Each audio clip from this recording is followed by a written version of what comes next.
Alors, un petit passage en revue de nos hommes du tarot. Alors, pas tous parce que des personnages masculins dans le tarot, il y en a quand même beaucoup.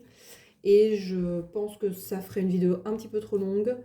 Je vais vous parler de mes préférés. Si jamais vous avez l'élan ou ça vous paraît bien, que je passe en revue tous les personnages masculins du tarot, toutes les cartes de cour notamment, parce que nous avons quand même nos valets, nos cavaliers et nos rois.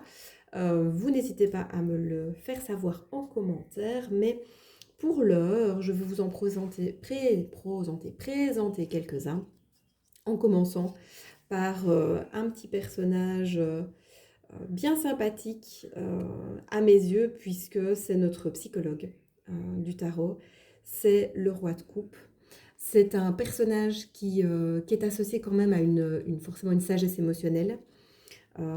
Il a une grande capacité d'écoute, il a une fine maîtrise du spectre des émotions. Sa coupe est ouverte, il est dans une attitude assez réceptive.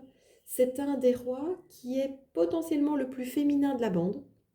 Pas parce qu'il est connecté avec ses émotions, mais parce que justement, il est dans une attitude de réception. Comme vous le savez, les rois dans le tarot sont quand même plutôt des personnages qui ne bougent pas trop.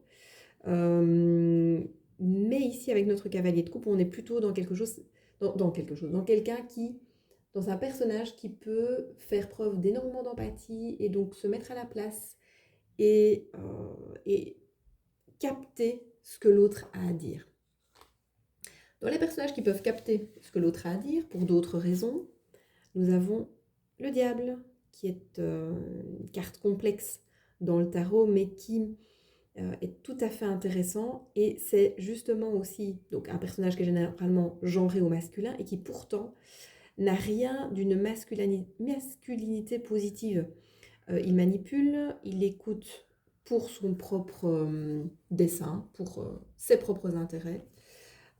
Il va se servir de nos désirs, de nos instincts, de notre façon de fonctionner pour pouvoir tirer son épingle du jeu. Donc il est capable d'une grande intelligence, mais à aucun moment il fait dans le social,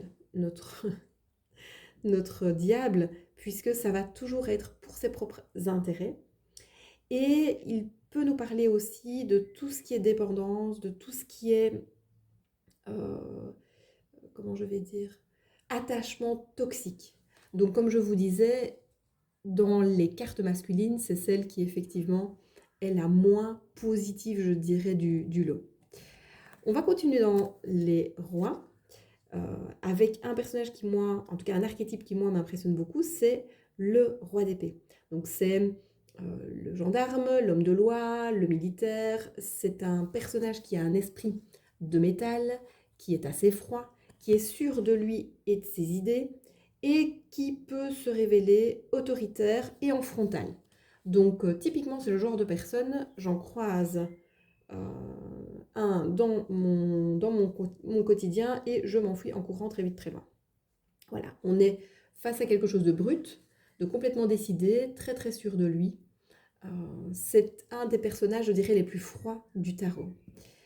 On a son petit frère ou son fils, le cavalier d'épée, qui lui m'impressionne beaucoup par son énergie, parce que c'est une énergie combative, c'est un esprit vif, c'est un va-t-en-guerre, il est bondissant et il nous propose quelque chose de très intéressant. C'est vraiment, il propose le mouvement. Il propose effectivement cette mise en avant, le fait aussi de pouvoir parfois sortir un peu du mental pour imposer ses idées, de ne pas trop réfléchir, plutôt dans l'impulsivité parfois, dans cette explosivité qui peut être intéressante dans certaines situations du quotidien. Tout l'inverse, ouais, le cavalier de Pentacle, je pense que c'est vraiment l'opposé du cavalier d'épée. Moi, j'apprécie beaucoup ce personnage parce que lui nous apporte une vision très différente. C'est chaque pas compte et aucun pas ne sera fait si on n'est pas certain que ce soit du solide sur le sol sur lequel on marche. Donc c'est calculé justement, c'est précis, c'est organisé et c'est extrêmement stable, extrêmement rassurant. Euh, D'ailleurs, dans la plupart des tarots figuratifs, le cheval du cavalier de Pentacle est à l'arrêt. Donc c'est vraiment plutôt une évaluation, ça me fait plutôt penser aussi aux 2 de bâton, où il y a vraiment ce côté de on va d'abord voir et puis on mettra les pieds si on est bien sûr. Un personnage très intéressant, une figure emblématique, l'ermite, genré au masculin aussi, qui a toute une expérience de vie et qui a besoin d'un temps d'introspection avant de revenir vers l'autre. Malheureusement, il a tendance à garder un peu sa lanterne pour lui-même. Il va à l'intérieur de lui-même, il va aller chercher des richesses personnelles intérieures avant de pouvoir revenir vers les autres pour partager un peu ses découvertes. Mais c'est de l'autosuffisance, c'est de la stabilité, c'est de l'ancrage, c'est de la méditation. Alors, on a le personnage, je dirais, le plus mûr, et puis je vous parlerai du plus jeune. On a notre empereur, ça c'est vraiment le stéréotype, l'archétype du masculin. Oui, sain, j'ai envie de dire quand même. Donc c'est celui qui soutient, qui fournit, qui, qui met en action, proactif et manifestant, on dirait, hein, qu'il arrive à manifester ses désirs.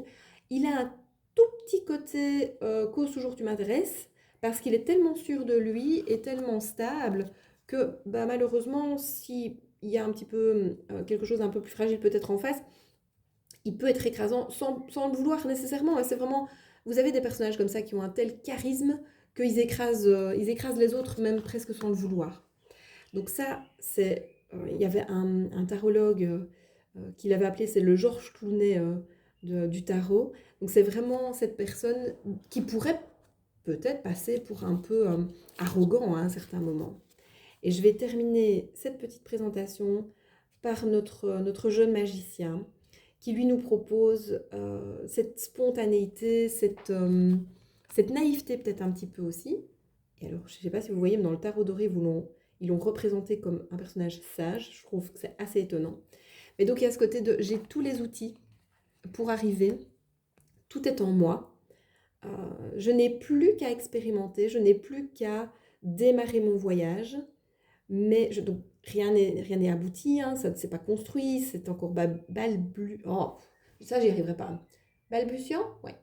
C'est encore débutant, c'est encore nouveau, c'est naïf, c'est fragile, mais tout existe déjà. Voilà un petit peu le tour d'horizon des personnages masculins du tarot, de certains personnages masculins du tarot. J'espère que cette sélection vous plaira, j'espère que ça vous parle. Et puis, comme d'habitude, si vous avez des petites remarques ou des réflexions, vous n'hésitez pas, je serai ravie de vous lire. Je vous retrouve très prochainement pour une nouvelle vidéo. Je ne sais pas encore quel thème j'aborderai. Pareil, si vous avez des idées ou si vous avez envie que je vous parle de certaines cartes, vous n'hésitez pas. Sinon, je vous dis de toute façon à très bientôt.